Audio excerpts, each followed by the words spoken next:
பேயின் கூத்து இரவு நெருங்கியதும் மலை கிராமத்தில் ஒரு மெல்லிய குளிர் வீசியது. அந்த மலைப்பகுதியில் ஒரு பழைய வெற்று வீட்டுக்கு அருகில் யாரும் செல்லக்கூடிய இல்லை. அந்த வீட்டை பற்றி பயங்கரமான கதைகள் பரவி வந்தன. வீட்டின் மெயின் கதவை பார்க்கும்போது அது அழிந்து பழைய நிலையை பிரதிபலிக்கிறது.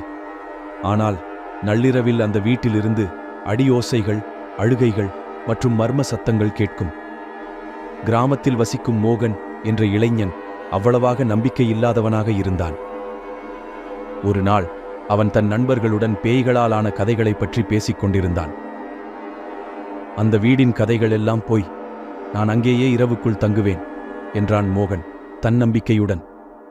அவனது நண்பர்கள் பயப்பட்டு அவனை அங்கெல்லாம் செல்ல வேண்டாம் என்று கேட்டுக்கொண்டனர். ஆனால் மோகன் தன் முடிவை மாற்றவில்லை. அந்த இரவு மோகன் எரிகதிர் விளக்குடன் பழைய வீட்டுக்குள் நுழைந்தான். காற்றின் சலசலப்பும் பழைய மரத்தடி இடி வழியுமே அவன் செவியில் ஒலித்தது. வீட்டின் உள்ளே இருந்த சிறிய அறைகளில் சும்மா வைக்கும் சிதிலக் குரல்கள் மனதை அச்சுறுத்தின. மோகன் சிறிது நேரம் சுற்றி வந்து ஒரு மஞ்சள் தழும்புகள் நிறைந்த பழைய சோபாவில் அமர்ந்து எரிகதிர் விளக்கை அணைத்து காத்திருந்தான். அப்போது திடீரென்று மஞ்சள் வெளிச்சம் ஒரே இடத்தில் தோன்றி மறைந்து கொண்டிருந்தது. மோகன் அசராமல் இருந்தான். வெறுமையாக இருந்த அறை மெல்ல மெல்ல குளிர் பிடித்து வந்தது. திடீரென்று கதவு திடீரென்று திறக்கப்பட்டது. ஒரு நிழல் மெல்ல இருளிலிருந்து வெளிச்சத்திற்குள் வந்தது. அந்த நிழல் மோகனின் அருகே வந்து நின்று, நீங்கள் இங்கே ஏன் வந்தீர்கள் என்ற குரல் கேட்டது. மோகனின் இதயம் வேகமாக துடித்தது. நான் உண்மையை அறிய வந்தேன் என்றான் மோகன். அந்த நிழல் ஒரு பெண்ணின் உருவமாக மாறியது. அவள் முகத்தில் ஈரத்த துளிகள், கண்ணில் கொதிக்கும் வெறுப்பு. நான் இங்கேயே சிக்கிவிட்டேன்.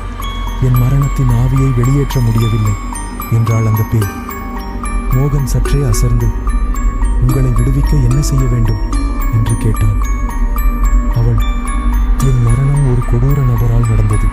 அவனை கண்டுபிடித்து நீதியை நிலைநிறுத்துங்கள் என்றாள். மோகன் தன்னுடைய அச்சத்தை மீறி அந்த பேயின் கதை என்னவென்று கேட்டறிந்தான். அவள் கூறியதை கேட்டபோது அவனுக்கு ஒரே கலக்கம். அந்த வீட்டின் உரிமையாளராக இருந்த செட்டியார் அப்பெண்ணின் மரணத்திற்கு காரணமாக இருந்தான். மோகன் கிராமத்திற்கு திரும்பி அந்த கொடூரத்தை வெளிப்படுத்தி பெண்ணின் ஆவியை விடுதலை செய்ய விரும்பினான்.